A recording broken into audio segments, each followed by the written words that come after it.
I'm happy to introduce myself and talk a little bit about the career. I mean, clearly I've had the normal career trajectory of going from astrophysics to commercial photography over to robotics, like very normal. Um, I I joke. There's some like hint of truth there in the sense that like nobody goes to school for lab automation, and so everyone's got some slightly weird path. And I think in that sense, I fit in. I fit in very nicely. So yeah, I did undergrad and grad school in astrophysics, and at some point realized that I didn't actually want to be any of my professors, although I loved doing it and I felt like I was good at it. Their lives just didn't actually seem that amazing to me. And it turns out that astrophysics has no commercial application, and so there's no industry for astrophysics. If you quit astrophysics, you were doing something totally different. And in my case, I needed a little bit of a break, and I wanted to do something else. And I basically got lucky, and I got a job as a commercial photographer. Like I was photographing a wedding, and the New York Times West Coast Photography saw me doing it and was like, "Hey, do you want a job as my assistant?" And I said, "Sure. Let me just go back and quit astrophysics, and then I'll come out and join you." Um, and so One moment while I quit the study of the universe. it's exactly right. Both use cameras and lenses and stuff, so there's some connection there. I feel like Richard Um, Feynman would be very proud, like because the guy who wrote QED, and somebody that's going from astrophysics to photography. It's like, well, you know what? You kept it in the family. I feel like you've set me up for a funny fact, which is that Feynman was at my birth, much to the chagrin of my mother. How did he end up Oh, in the hospital room? So he had been a student of my father's, and they were good friends. And he was so excited that my dad was having a kid that he just showed up unannounced at the hospital to say hi. And my mom was like, maybe not now. um, so yeah, I know Feynman and those folks. I mean, obviously he died when I was a kid, but yeah, um, but oh my yeah. gosh, amazing. Yeah, I remember asking my physics professor. I always, wondered because this is undergraduate physics, nothing, every engineer has to do it. But I was like, what really talks about how when light hits the surface, why what happens happens? And he goes, QED. Yeah. Hands me the book.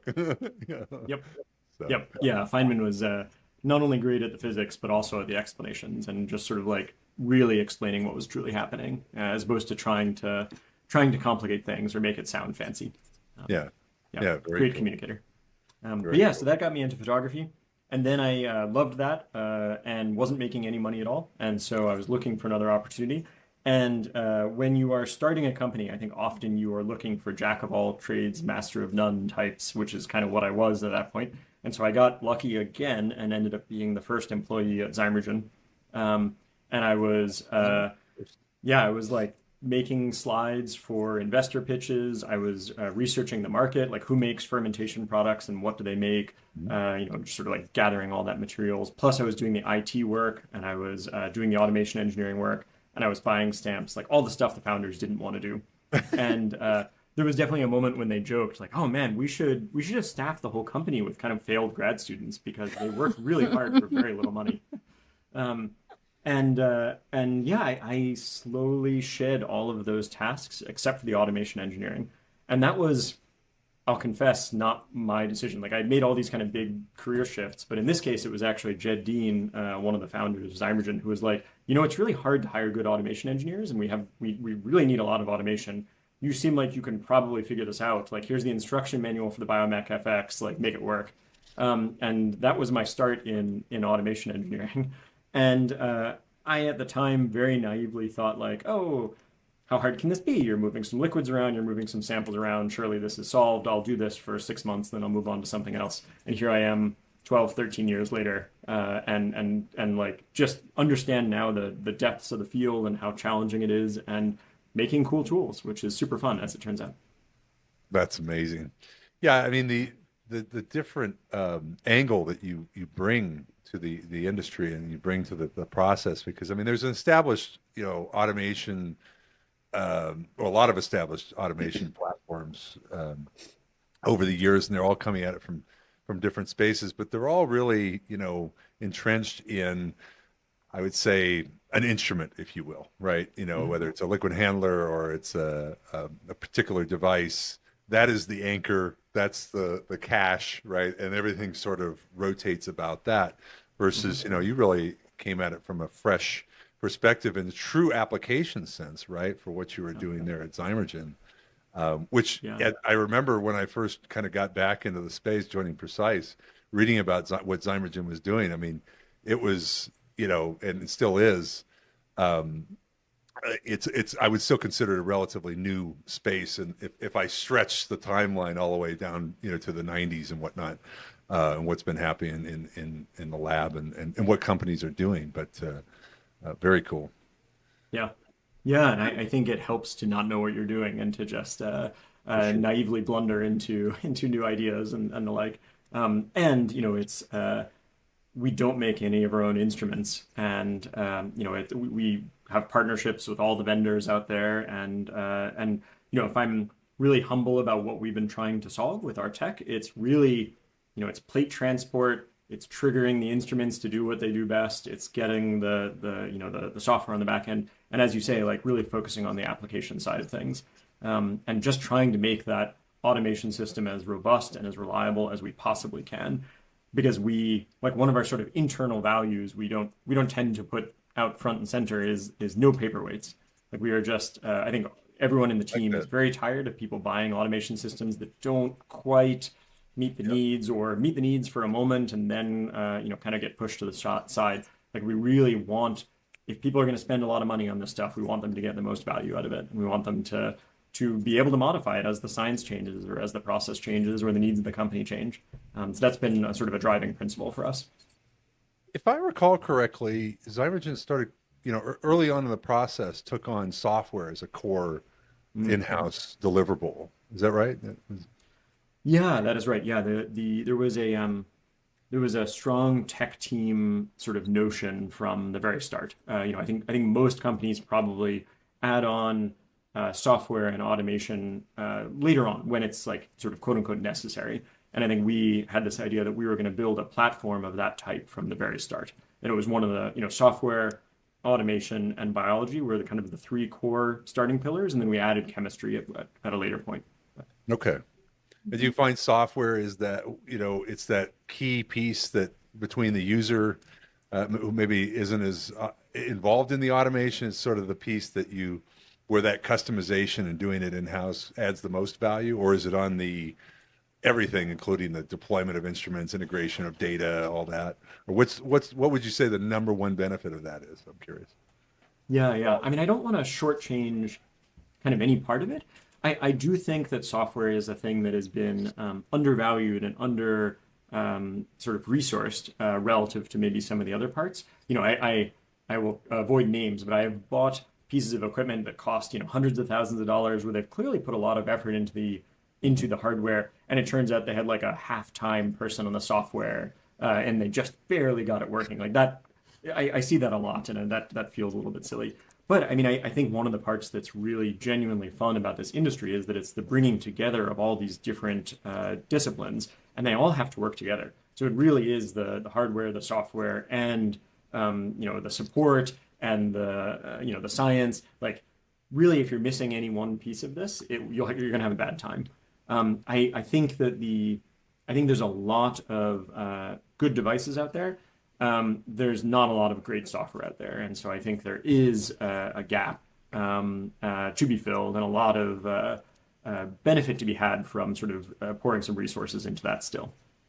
Yeah, it's interesting you say that because there are so many aspects of software that come into play when you're trying to bring a whole experiment together, a whole system together, that the instrumentation, I mean, of course, you want the focus of the performance of a particular instrument to be around the instrument. I think the software development is also prioritized in that direction and maybe less in the integration side. And that's where somebody can come in. It's like if they write a great API or a great interface to the device, fine, no problem. We'll take over. Don't worry about the rest. We'll work with that, because there are companies out there that, like Redisoft, of course, right, that are keen on building, an architecture that's designed to integrate those things, not necessarily do better than the instrument software, just integrate it in such a way where it's more well, more portable. But that also, I think leads me to another question about the sort of architecture. The modularity of your systems is really a key piece of well, when I look at the material on the website and the marketing material and what I've seen, I mean, modularity is a key piece. And you find that the software also doing that yourself, right? You can just deal with that change, because unplugging something from a lot of pieces of software is maybe not it's not as easy as it sounds, right? If you need to move something around, it's in other words, does your software match or portray the architecture of your hardware, which is this really, a card, I can just take it, slide it into one module, move it over to another one. Maybe this is a good intro to the modular system Right. that Will's builds, because I think, to your point, there are shortcomings to a lot of things that we've had to sort of engineer and work with, but a lot of it is driven by the needs of the scientists. And a big part of that is the innovation behind the automation team and the automation engineer and envisioning this, right? So you can have all the right things in place, but if you don't have someone like yourself who can think of, hey, how do I make this system better? It's still going to move at the snail's pace where automation isn't going to come to its full actualization. Yeah. I'm happy. I'll try and describe verbally what our system is, because usually I feel like I'm either standing in front of some of the equipment, or at least I have some images, and so this is a nice challenge. So I have made many integrated systems with one or two central arms and then a whole bunch of equipment arrayed around it. And they can totally work. The analogy I like to use is that it feels like making one of those is kind of like whittling a toy out of wood. And you actually get a pretty good toy at the end. Like, it can be, it can give you walkaway time and reduce cycle times, and it can give you, higher quality and more data and that kind of thing. But there are some downsides. And, that whittled toy takes a long time to make, tends to be a little bit fragile, tends to not be super flexible. And what we wanted was something more like Lego, where the scientist who's really directing this or using the system can say, hey, I want a toy house. And then you build it, and then they might say, oh, that wasn't actually quite right, or my needs have changed a little bit, like, let's add an addition, or actually I was totally wrong, let's make a boat tomorrow. And so I wanted those Lego pieces to play with, to be able to respond to the actual scientific needs and not to have to kind of get everything perfect from the very start. And I also wanted a system that was really reliable and robust. And so, I think in some ways about our solution as kind of wrapping the hardware and the software in a layer that makes it both robust and cross-compatible. So, our drivers, I think of them as a wrapper around the vendor software from the individual instruments that allows two devices to connect and allows the communication to be sort of more uniform. And similarly, on the hardware side, our racks, reconfigurable automation carts, it's really a way of wrapping the instrument in hardware, again, so that you can just kind of plug two Lego bricks together, and now they're part of a system, and it just kind of works. The components of the offering or the basic offering from the kind of tech perspective, are this modular hardware. So we take an enclosure, a rack, and we put an instrument inside, and it's got a little 6-axis arm that can feed the instrument, and it's got a little section of magnetic track embedded in the cart. And that makes it so you can connect two together. That's the hardware side. There's a bunch more to say about it. There's electronics in the bottom that allow you to remote restart instruments. There's sensors. There's a bunch of accessories to truly make that instrument as reliable as possible. But that's the basic of it. Then on the software side, kind of to your point, Mike, we've really tried to mimic the modularity of the hardware in the software. So, for example, every instrument has its own web page. It's all web-based software. Where you can send individual driver commands if you are troubleshooting. And so it's just like little buttons, and you can change the temperature on the thermocycler lid, or open the door of an Echo, that kind of thing, with a single button push for the website for that instrument. Then there's a website at the rack level where you can send logical sets of commands. So you might say, something's gone wrong. There's a plate sitting in the wrong place.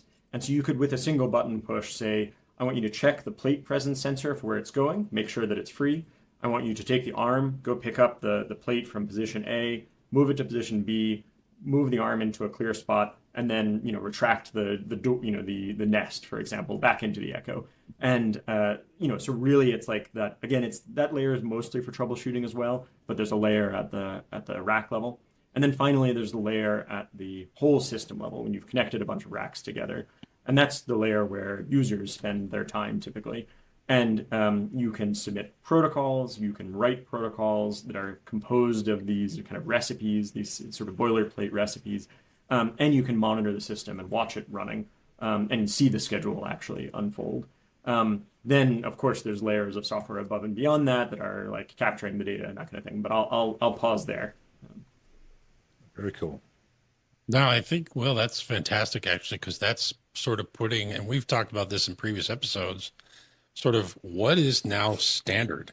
And is there really going to be a genuine accepted standard through our industry? We know what Europe kind of playing around with here, and then we know what the US is. And it almost seems like US and North America is kind of Wild West. But the mindset that you kind of just mentioned is, no, we're going to standardize in the way this works. Standard web interfaces, everyone's very familiar with them. We use them daily. So that's pretty cool to put the layer component to that. Do you see, I know there's a lot of legacy instruments that are older, and they'd only have things like ActiveX and those types of connectivity. Do you foresee any sort of industries coming together collectively here in life science and saying, okay, let's put together a genuinely collective standard? Again, pull from manufacturing. Those guys got it together years ago, and they understood this is how it has to be for us to work together. Do you think something like that could come down the pipe here? Yeah, that's a good question. And I before we started down this project of making this modular, hardware and software, I actually went on a little kind of road trip, as it were, and visited a bunch of manufacturing facilities. And I went to China and I visited car factories and factories making iPods or not iPods. What are they called? The earpods. That's what they're called. And these kinds of things. And I went to the Tesla Gigafactory, and I just wanted to make sure we weren't reinventing the wheel. And I asked them, what do you use for software? How do you think about setting up your production lines? Just like all these questions about what they were doing. And I saw some hints of that industry moving towards modularity. But honestly, one of the places where I didn't see any kind of solution was on the software side. So Tesla Gigafactory, incredibly automated production lines, like a lot of the latest tech. And when I asked the question of the very experienced tour guide who was taking me through, hey, what software do you use to control all this? He's kind of said, software? Like, yeah, like everything just goes from station to station. You can have PLCs do it all. It's like not a problem. And what we wanted was a system where, my protocol might go to station A, B, C, D, but maybe Sura's protocol goes A, F, back to B, and then to interleave all those together. Like high throughput R&D is just very different from actual manufacturing. That sounds like a Sura protocol, by the way. So yeah, I think we wanted to not reinvent the wheel, not to make foolish decisions and try and build everything ourselves. But in a lot of places, we kind of felt like we needed to. And we certainly looked at Sila and, I think, and we looked at a lot of the sort of Industry 4.0 standards that come out of Germany. And we tried to incorporate all the things that really made sense to us and build a lot of that thinking into our product. But I can't actually say that we truly followed a standard. And like our drivers are OPC UA. We did go in our own separate direction. And I think there's a lot of people who talk about standards and want the standards, and I'm definitely one of them. And the incentive structures are hard to manage. There's just, I don't see the momentum on the business side to force people towards standards. And so I don't know, I'd love to be optimistic about it, but the movement has been slow. Yeah. There's definitely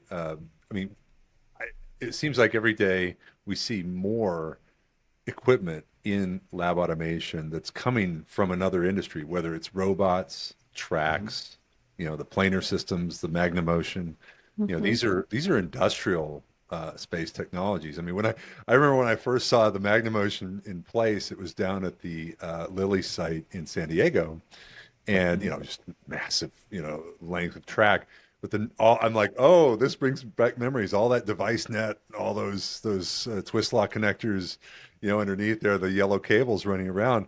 I mean, it's like two different worlds when you look underneath that machine and when you look above that machine. It's like I'm entering a transition, a black hole, if you will, and from one space to the next. And it's these standards is like it's almost like a battle royale for we go from lab instrument device standards over here in this corner, and then in this corner we've got industrial tried and true standards that go back to the 80s and 70s in some cases. Yeah. It's funny, we use almost all industrial components aside from the instruments that we integrate. So the actual enclosures and everything, we use a Mecha 500 robotic arm. We use the Magnum-Ocean. If you look in our electronics box, it's PLCs and it's IPCs as well. And, really just trying to bring up the level of robustness. You won't find a Raspberry Pi on our systems. It just sounds like a way of saying it. I think that's good. And I will add on to what you say and say it's been interesting to see this influx of more industrial tech into the industry. And it's also interesting to me that individual components have succeeded there. And the folks who have tried to come in like from semiconductor and say, oh, I can build a liquid handler much cheaper and better, they almost universally fail. They can't bring together the hardware, the software, and the science. And so like I hadn't really thought about the story in this way, but this is what we've been trying to do effectively. I've been, we've hired software engineers from Twist and Stripe and taken advantage of being near to Silicon Valley. We've hired people with mechatronics backgrounds and electrical engineering backgrounds and the like, and tried to bring it all together. But it's a difficult task, and people coming in from the outside who don't get to use their own equipment, who don't get to get the tight feedback loop in their own lab, it's really hard to do. Yeah. Well, I have a question because I know that, with the merger and acquisition that happened with Ginkgo and Ginkgo coming from being a biotech company and all the biologics that they're dealing with. So how that has influenced your development in the product that has to be, which you are presenting right now to SLAS and the community. Yeah. That's a good question because you're coming from a foundry, right? So that integration. That's right. Yeah, I think building this tech within Zymergen and now within Ginkgo, it is different, right? Like we do get those tight feedback loops I was talking about. Our customers are ourselves in a way, and there's a lot of advantage there. And I would argue that Zymergen and Ginkgo both had a particular need that was the cause of developing this technology in those companies, which is really just we do dozens and dozens and dozens of different kind of projects in different microbe species, like creating different kinds of chemicals, and like the flow of work through the company is just it's a high mix environment, I think is the right way to say it. So it's high mix and then medium to high throughput and at a scale that really can justify the investment. I think most companies would be hard to justify kind of developing your own automation tech. But especially the modularity, I think, emerges from needing to do different projects from quarter to quarter, year to year in kind of a really substantial way. But yeah, we like the fact that the scientists who use a lot of our equipment are down the hall from us is hugely helpful, for sure. So one of the, again, reference previous episodes, we talk a lot about what could be impacting our industry. And obviously the catchphrase these days is AI, artificial intelligence. What does that look like? Do we know? We know kind of where it's dabbling now, where it's coming to fruition. And based on the research I've done with you guys, you are integrating some of that into the platform, which is pretty awesome. I guess the first thing we need to ask is what is artificial intelligence? I think for me personally, I find this, okay, they just use the two letters together, but there's no definition per se. That's an easy catchphrase, AI, and people don't know what to think. So one, define that. And then secondly, how is that impacting how you've built things? And how is it helping? Yeah, I'm probably not the right one to define AI, but for what it's worth, I maybe having come from the sort of scientific background, like I view this as something of a continuum. You go from AI as kind of the extreme, maybe machine learning, and then I'll keep the spectrum very simple. You could add more in here, but AI, machine learning, and then just really good statistics. Honestly, like you can make a lot of progress with good statistics, but I view AI, in a sort of a very practical sense, perhaps of just a tool that allows us to interpolate or extrapolate better than we otherwise would have been able to do. And so in that sense, it's not it feels like it's part and parcel with good statistics.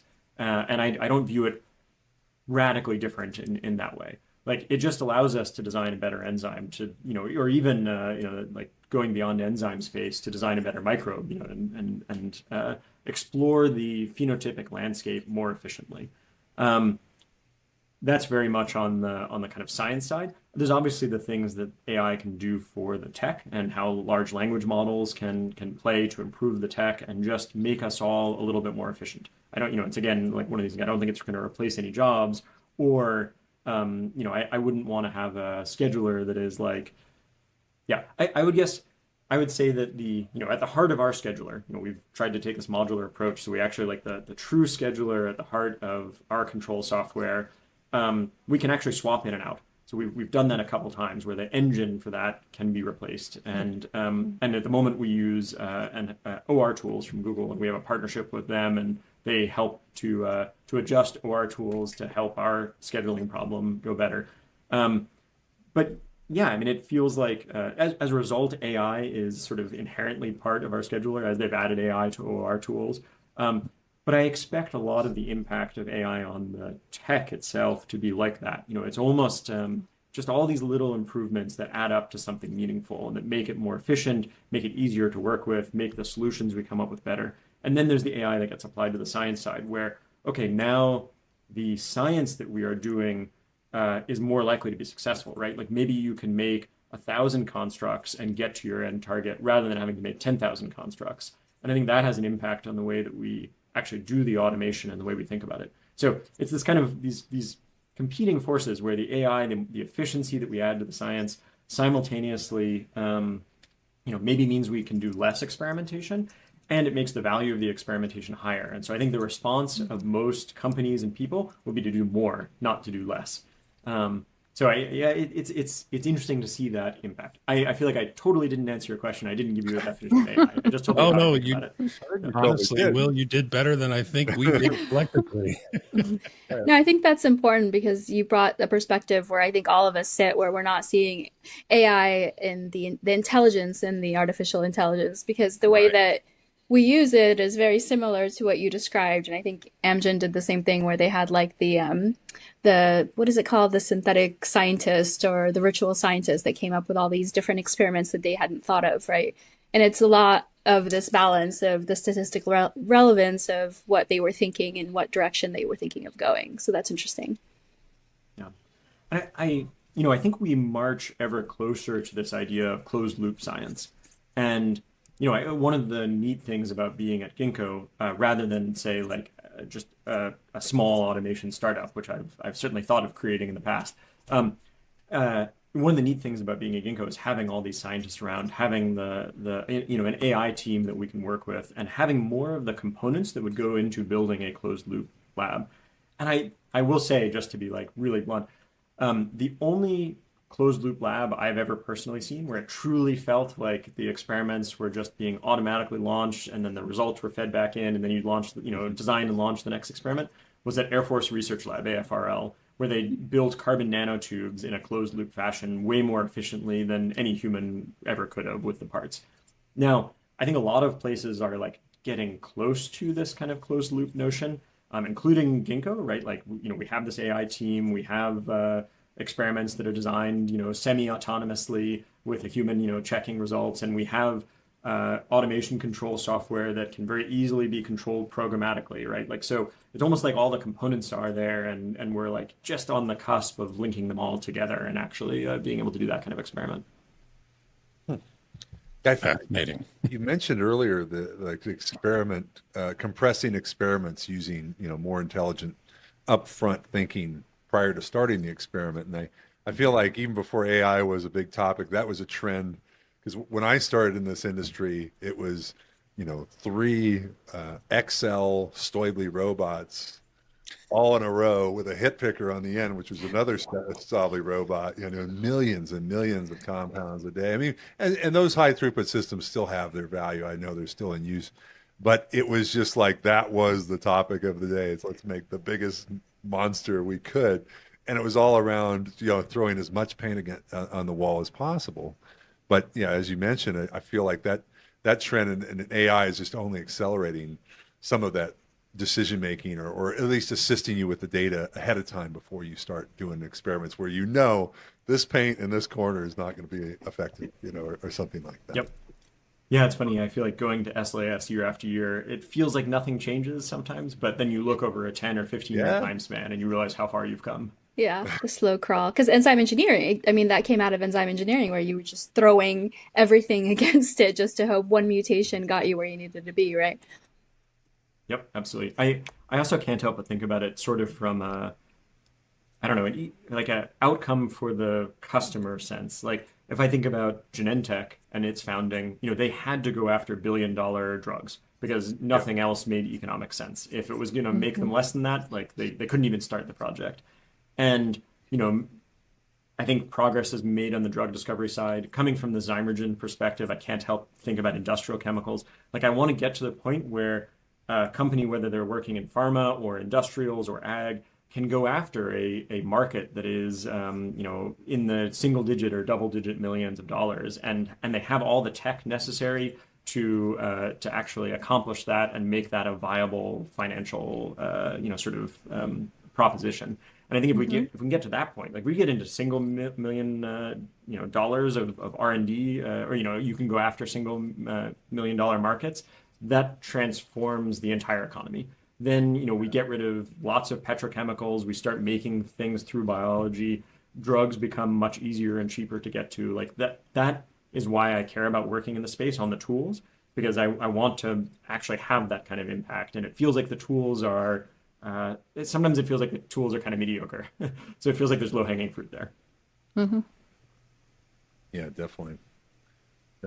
Well, I'm looking forward to the day where because there's so many projects. Every company has projects on the shelf that have a layer of dust on them that are exactly what you said. Somebody thought through it. Somebody actually put time into it, but then they also looked at the cash on the back end and said, "Well, I'll never get funding for this through our justification system." But I know some companies have made a point to try to address those better, the more rare things, rare diseases, things like that. And there's definitely headway there. But yeah, to make that kind of a routine thing where it's just not passed by automatically due to economic reasons would be really, really, really awesome. Yeah. But I like that because it's the dream for the world, right? Like my last biotherapeutics company, like we all want to get to that point. But, right now, what Will highlighted is very clear. Like things and tools are coming up. They just haven't been put together in the right formation to enable us to get there yet. Yep. One thing I was gonna, I feel like you set me up again. So one of our external customers is Octant. Octant is a small molecule drug discovery company, and they're going after rare diseases. They're going after Fabry disease and things like that. And they have they started with a 5-rack system, so 5 of our like Lego building blocks. They added 4 more, brought it up to 11. As their needs increased and they wanted to do more workflows, we're talking to them now about adding a couple more and just sort of slowly building out that capability. But they run that system super hard. They ran, I think they had a like right before the holidays, they had a period when they did 550,000 samples through the system. And we have this sort of unusual business model where we have, we almost become an extension of the automation team of the company. So we do active monitoring and support and co-development, applications development. And so we helped write the protocols that they run. Similarly, we are just constantly monitoring their system, and we have a 1-hour SLA with Octant. And so if an error occurs in the system, we'll respond within an hour. In practice, I went and looked at the stats. We actually respond on average within 2 minutes. Wow. And so they have That's a good partnership. Octant, yeah, it works very well. So they have they're running hundreds of thousands of samples through the system, and they have one automation engineer and operator. And they, again, are really just relying on us being there and being the backstop and getting things going again in the middle of the night. So they, I think part of the reason they can go after this is maybe a bit, I don't know if the CEO of Octant Shri would agree with this, maybe being a little bold, but I think part of the reason they can go after rare diseases is that we're giving them this much more efficient tool where they don't have to hire a whole bunch of people to be automation engineers and operators. Well, He can argue, but he's got you and your whole team as their automation team. So. We've That's talked right. about that before, the haven't we? resource thing, Yes. they're like the resource kind of, bringing everything in house, and then all of a sudden, But and see, then displacing, here you can not even go through that process exactly. and just and which is ideal. I mean, because there's so many times we know the story, right? Where it's like, oh, we could bring everybody in. Well, no, we're going to move on to the next thing.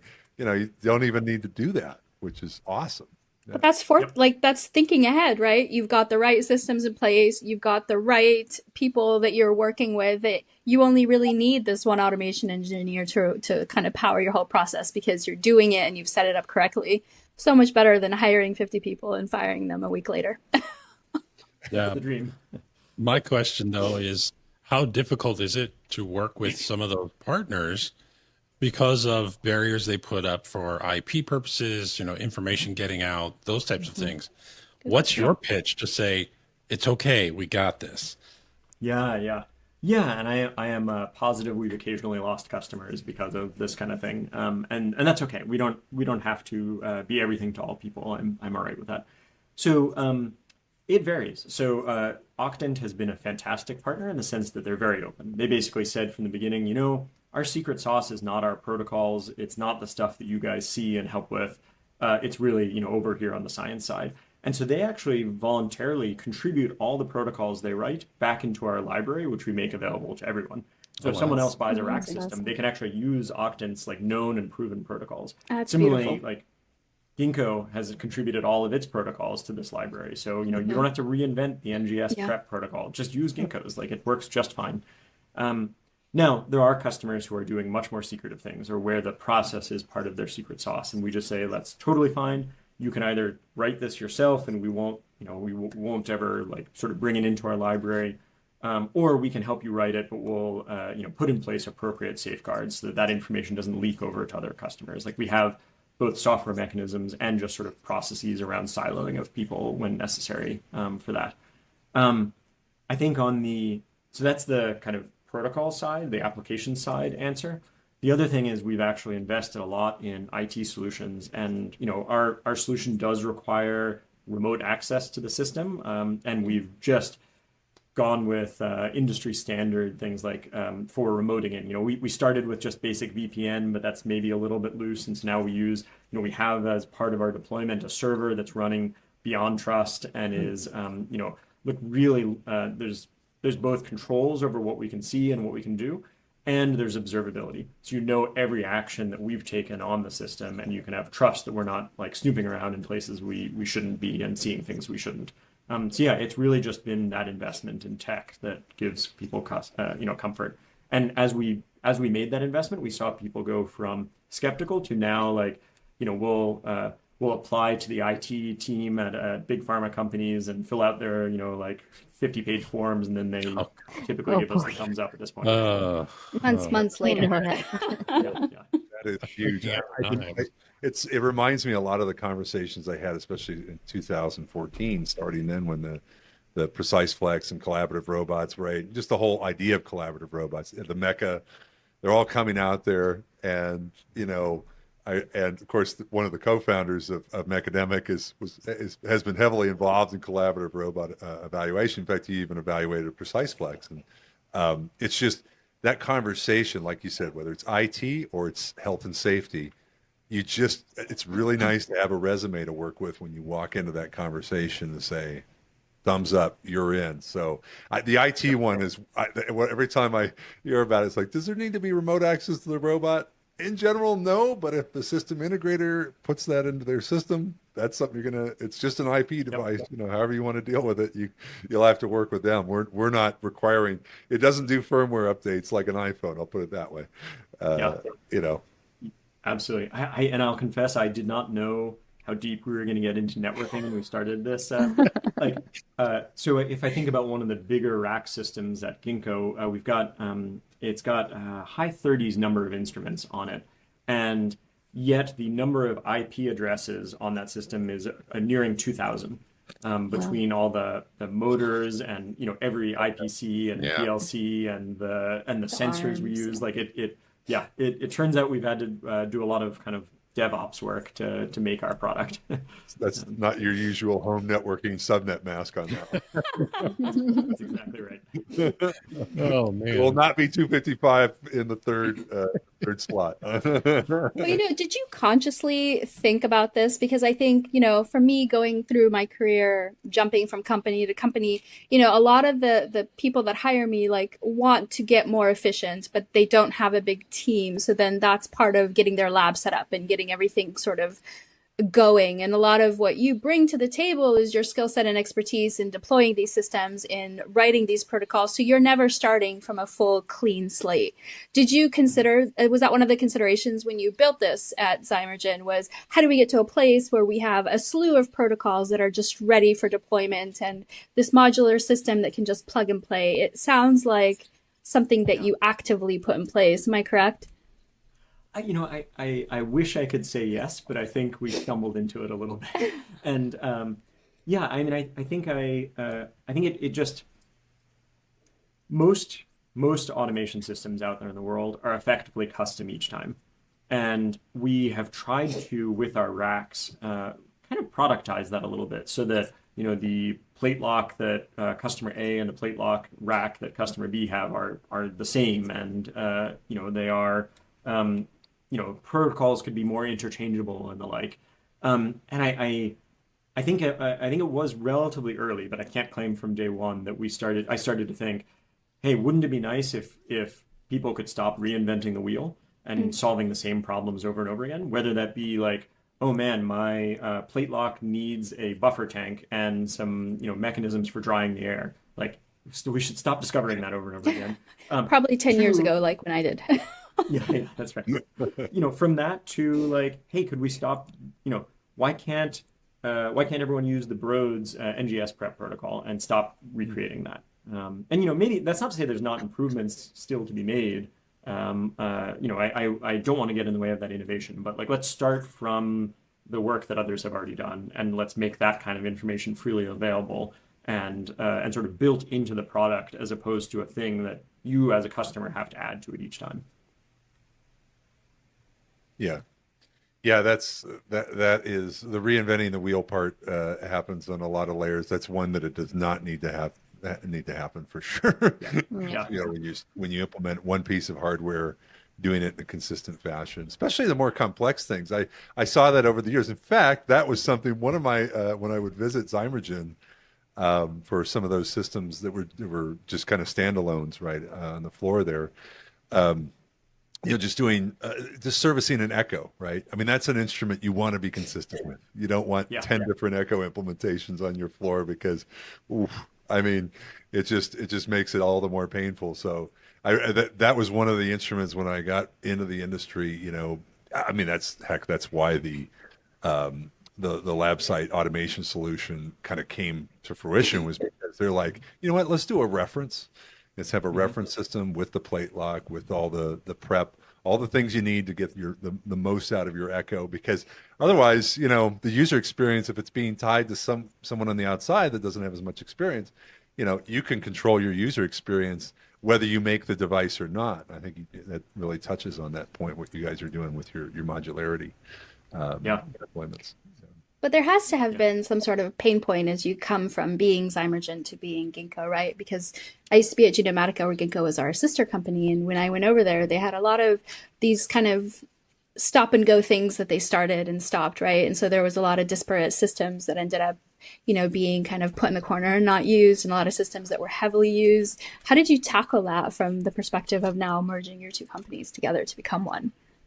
Oh yeah, well, yeah, no, I mean you're absolutely right, and it felt a little bit like Ginkgo and Zymergen, or maybe it's almost like the U.S. and the U.K., right? Like divided by a common language. Like we were, shadow companies of one another, and trying to do similar things, trying to build similar platforms, and so naturally there's both some parts of merging that are kind of easy, like we have a shared set of challenges and goals, and parts that are actually super difficult, where we made different decisions or talked about things differently, or imagine that we understand each other but secretly don't. And so there's a lot of cultural challenges merging two companies like that, and those are not. I would say there's a lot of those that are not automation specific. It's just the challenges of any acquisition, and then there were certainly some that were automation specific. So Ginkgo had been developing its own sort of tools for building out big systems for COVID testing and the like. And I think it's very painful when you have two competing systems to have to pick. You have to pick VHS or Betamax, and like at the end of the day, you have to set one of them aside. So there were some of that can be emotional and challenging, and then certainly the conversion of Ginkgo workflows over to racks. People come to love their particular solutions, and they're like, no, I kind of like the protocol as it's running over here. Like, I don't care if yours is better in X or Y ways. Like, I just want to keep using the thing I know. And so, there's lots of challenges there. Which is great for them, but not great for standardization, right? Yeah, that is definitely true. Yeah, I was think going this to is- say because I think COVID-19 was a very important point where Ginkgo really went into automation and integrating different systems for diagnostics. So it showed that they wanted to get more into the automation space as well as the science. So that probably hit a really high point for them in terms of what they want to go and the acquisitions and everything. I just Yeah, remember Jeff yeah. showing me what they built for COVID, where it was just like ceiling based trajectory systems. It's like, It oh is, wow. they have huge facilities actually in Boston area Yeah, that yeah. I was, yeah. It was a big investment, and I think And a automation big investment is in Stradios, right? When they were trying to look at like back engineering into the liquid handler so they can control it with their Python platform. So even the software was a little bit different than how you were used to running things. Yeah, that is right. No, I mean, I think Ginkgo has not shied away from making big investments in their core platform, and I think it pays off, right? I think there's a lot of benefit that comes with those kind of investments. Well, Yeah, I think having the growth that they had from when they started was huge. So very impressive to see. Yeah. Yeah, and honestly, the Ginkgo is still around while so many other companies have disappeared. Yeah. Yeah. And we are in a really good cash position, and I mean, I can invest and can build new businesses like this new automation business on the back of technology we've been working on for years. And so, clearly doing something right there. Companies are still doing good when the free snacks are still around. That's right. That's right. So did the office in Emeryville, is it still that you're still using the same space? It depends on how you define it. So Zymergen was in 10 buildings in Emeryville, and Okay. we were the second largest employer in Emeryville after Pixar. Okay. So we're much smaller than that. We're now in one large building, and it's sort of the one that's more appropriate for automation. Like that's the one we kept, and so it's a lot more workshop space and a little bit less lab space. Like it's nice in the sense that we can, right at the moment we are building a quite large modular anaerobic system for a government lab. And it was nice that we had a little bit of warehouse space that we could kind of take over for commissioning that system, for example. And so we've kept a building that allows us to have that kind of flexibility. Transitioning from where lab space was useful to now more open, Yeah. industrial build-up space. That's cool. Great. Yeah, I would tie my visits generally when I was in Emeryville. I'd go visit Zymergen and also visit Berkeley Lights, another Emeryville local. Yep. Yeah, it's amazing. You can't throw a stone without hitting something of historic No, importance. right there by the train stations where it's at. Yeah, that's right. I was just chatting with someone today who stopped by to visit and saying that, like, oh yeah, you go 100 feet that way, and that's where PCR was invented. Which is pretty cool. Great. Yeah. Yeah. Yeah, well, yeah, it's sort of the Battle of the Bay. I always thought, so you got the peninsula with all their activities, and all the companies along the peninsula, but East Bay still holding it, I just love those maps they bring out where all the biotechs are. Like back when I was at Ginkgo, you'd see them flourish and then condense and then flourish. Never the same companies at any one time. I will confess that I track the market partly through occupancy rates in different cities. So, like, I look at South San Francisco and Good way to do Emeryville, it. and then if things are really hot, Alameda starts to fill up, and then you know that, yeah. Yeah, San Carlos, Redwood City. Yep. Yeah, those are a few. I mean, Redwood City on Redwood Shores has a few that are, pretty consistent. I mean, Garden and all that. But yeah, when you get to, it's like, well, ran out of space, and for all the companies that tried to do something in downtown San Francisco, they quickly realized, we got to go. Yeah, there's a reason why South City's where they end up. Time to go. Yeah, and I think that, sorry, go ahead, Will. I was going to say one of the interesting things that I did not expect. So, we've had we've had rack installations in the Bay Area. We've got them in Boston, obviously, as like in Ginkgo, and we've actually had a surprising amount of traction in sort of less common biotech spots. So we've sold a system recently to the Midwest.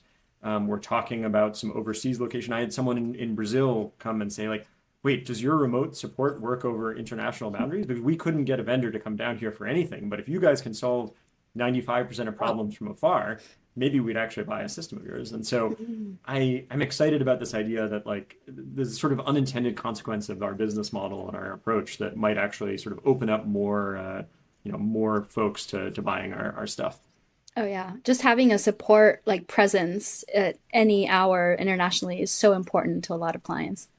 Yeah, and we're not quite at 24/7 support. Like at the moment, we do 5 a.m. to midnight West Coast time, and that kind of works for East and West Coast reasonably well. But I think we'll go towards 24/7, and we actually talk actively about whether it makes more sense to hire a graveyard shift here, or if we should actually just hire people in other time zones, and they can work their normal hours, and they can support the U.S. and in the middle of the night and that kind of thing. Yeah, there's something to be said for that. Yeah, it makes life better. You could do a Europe, North America, or pick a combination that works for you. But yeah, that support aspect is something I came across when I was in my time at Thermo Fisher as well. With Cytomats or the channels, the way the business works in particular markets. I know Australia is a highly distribution-based market, and you need to have a local, whatever, the pass-through, the support, it varies depending on what the agreement is. But there's just some markets where a distribution partner or something like that works. But that becomes a lot easier if your support requirement is easy to manage and also easy to define. Which in this space, I mean, you start getting to 5-10 instruments, that starts to get less and less likely to keep it contained. So another benefit of what you guys are doing. I don't want to run out of time, but I'm dying to know what Will and team is bringing to SLES. Yeah, so I'll at least tease it a little bit. So I think we've got a different booth spaces. So we've got our booth out on the main floor, and that will be a little more traditional. We'll bring racks, we'll bring we'll show off our software, and it's more of a tech focused approach to the conversation. This is the Ginkgo Bioworks booth, the big one. Yes. Do you know what the number is? Oh man, the top that's of your a head? great question. I really should, but Okay, you can send it to us so we can put it in the description. I checked it out. Hold on. Oh my God, Elizabeth, I think thank you. it's the 1155. 11:55, Ginkgo Bioworks booth at SLAS San Diego. Thank you. That's amazing. We stumped him. Yeah, that's right. I think that booth will be a little more traditional. We toyed with bringing what we call tiles, which is our benchtop version of racks that can go into a fume hood or into an anaerobic enclosure or that kind of thing. And it's like a lot of the same concepts, but more compact and with more transport options. But I think at the end of the day, we're not going to bring one of those. We'll save that for another show. And You're then gonna make us in come the to your next- open house, aren't you? That's right. That's exactly right. Yeah, it's all a ploy. And then in the Nexus space where we have two booths, we are really leaning into sort of again the advantages of Ginkgo, and in particular the fact that you can come to us and we will not just sell you an automation system, but we can actually do the applications work. We can biovalidate in our facility before you buy a system. So we'll write your protocols, run them on our racks, and then that gives you confidence about your system. So again, just sort of leaning into that partnership model, and this notion that if you're looking for a more complete solution, if you want someone to help build AI models for you, if you want someone to help build the data infrastructure for you, all the way, at the extreme, if you want help remaking your business and digitizing and, want someone who can both supply some of these tools and, provide services, like, we can almost run like a CRO and the like, then Ginkgo is a great partner. And so it's, that Nexus space, we're excited about. It felt like an opportunity to talk about something that was a little above and beyond the sort of pure automation component of it. So it's automation plus, I would say. Awesome. And I just want to thank you a lot, Will. Thank you very much for coming Yes, on thank and you. being the first guest on the Helical Brew. We're glad to have you with us. And I'm honored to be your first guest. And thank all of you for having me on. And I'm sure this podcast will be big. Thank you for starting it, honestly.